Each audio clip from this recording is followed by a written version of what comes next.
Hey, Brian from Snake Bytes here. Not every snake we keep is the easiest animal to work with. There are some difficult snakes. We're going to cover that in this week's episode. You're watching Snake Bytes.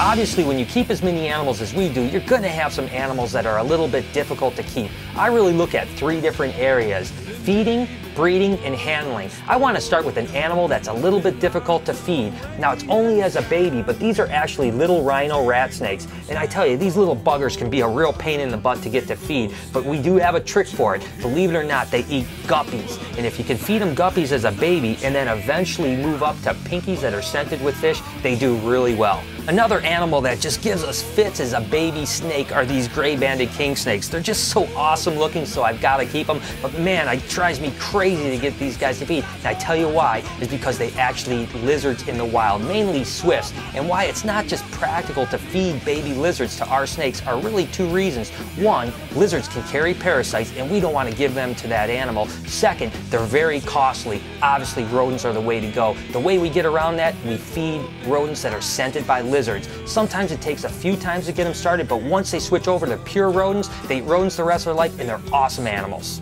These javelin sand boas can be a little tough as babies, but they're really cool. They actually are born live, about 6 to 12 babies in a litter, and they're born pretty big, so there's no reason why you wouldn't think that they would feed, but for some reason we just can never get them started really easily. The trick we use is we take a deli cup, we put a live pinky in there, we put the snake in there and cap it, and they always eat overnight, letting the snake go in the morning. We do that 4 or 5 times, and then they're ready to feed in their cage with a live pinky, eventually switching over to frozen thawed. Let's look at a few snakes that don't breed as well as we'd like them to, and just because they don't breed well doesn't mean that I'm not willing to work with them. Take this Ridley eye, or cave-dwelling rat snake, for instance. I've been working with these guys for about 8 or 9 years, and to be honest with you, I've only produced 1 clutch, but that doesn't stop me from keep working with them because they are just such awesome animals. Ever since I saw my first Calabar burrowing python, I knew I had to own one, and I've actually raised up some captive hatch babies from West Africa, and they're about 5 or 6 years old now, but we've had absolutely no luck in getting them to breed or have eggs. Doesn't mean I'm not going to continue to try. I will produce these guys at some point. These Angolan pythons are a West African python, and they're very similarly related to ball pythons, but for whatever reason they don't have the same success as ball pythons when it comes to production. Although they're incredible animals, they are a little bit difficult to breed, and they are really rare as far as in the pet trade still. I think in the coming years we're going to figure out the trick and we'll really be able to produce these things. Now we're going to show you a few animals that are a little bit difficult to handle, but I'm thinking the best person for that job is Chewy. The first snake I want to demonstrate is the green tree python, how to properly handle this difficult animal. Oh! Ow! Okay, give me a cup. I'm guarding myself against extreme dangers. Oh shit! Oh! Okay, let's go to the next snake. Woo. Now, since I handled the green trees so effortlessly, I'm going to handle the baby berms. This is how you should do it. Take out the cage all the way. Oh!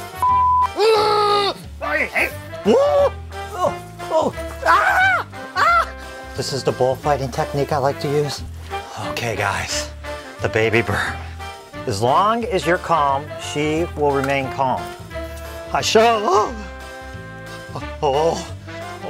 don't like it. George, watch the head of the animal while I handle the...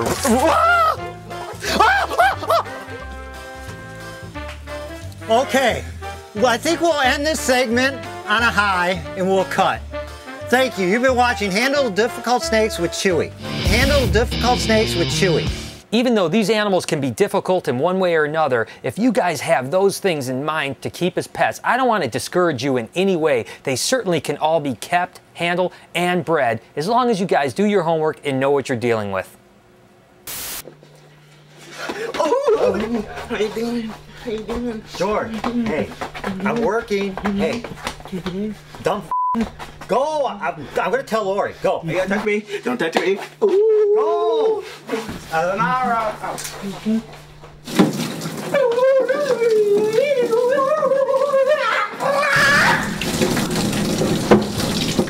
diggity.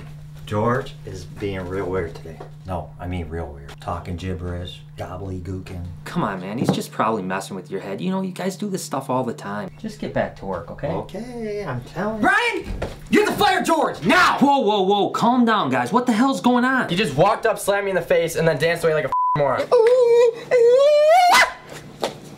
Ow. And then he kicked me in the junk and I blacked out.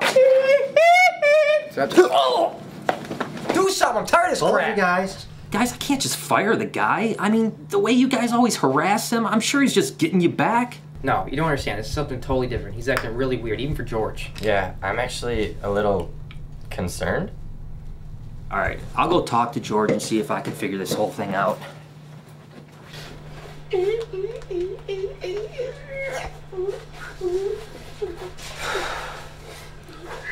Hey, George, what's going on, man? Seriously, I know you're just messing around, guys. The guys are getting kind of tweaked out, man. You okay, dude? Got your nose!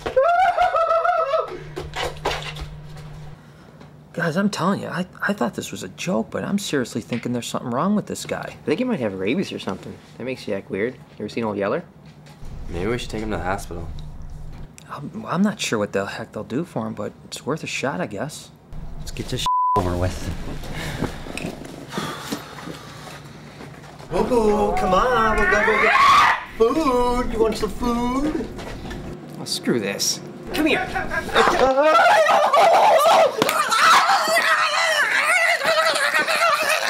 Dude, I didn't even touch him. Is he dead? You killed my boy. My boy. George, I'm sorry for always making fun of you. George, I'm sorry for always picking on you and just kicking your ass for the hell of it. I miss you. Sorry I paid you less than everyone else because you had a mustache. Seriously, it's creepy. We'll miss you, Georgie. I got you guys! Best pick ever! I am good! Oh, I love you! I love you too! You guys really do care about me! Oh, what would I do without you guys? You guys love me! Best pick ever! Long live George! Look at me. I'm gonna kill him.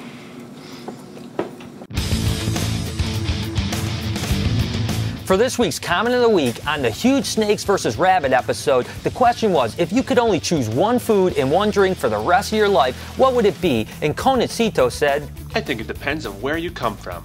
If I personally would be American, I would like to eat hamburger and Coke all day. If I was British, I would eat fish and chips while drinking tea. Scottish would be haggis and scotch. French would be some game meal and champagne. And since I am German, I would eat what's called Haxen, here, and beer. well, seeing as I'm Polish, I guess I have to go with pierogies and sauerkraut, right? Until next time, you guys keep sending me creative comments. I'm going to feature you on a future episode. All right, guys, it's Cal's Question of the Week. Now, this episode was all about difficult handling, difficult breeding, and difficult feeding of snakes. But you know what? People can be difficult too, right, Hugh? Yeah, like Brian. He's always wanting to I don't want to do. Or George, loud and annoying. Or Kearney, a pig leaving mess everywhere. And of course, Lori, always on your ass about everything. I want to know from you guys, if you had somebody that's just absolutely difficult and will never leave you alone, whether it be a family member or a coworker, text or video comment below. Let me know. So there it is. I hope you guys enjoyed the show. Just because an animal is difficult to keep doesn't mean that it can't make an awesome animal. Just make sure to do your homework. And in Snake Bite style, we always want to shout out to reptile communities. There's a new one out there called GotHerps.com. You guys got to check that one out. Until next time, you've been watching Snake Bites.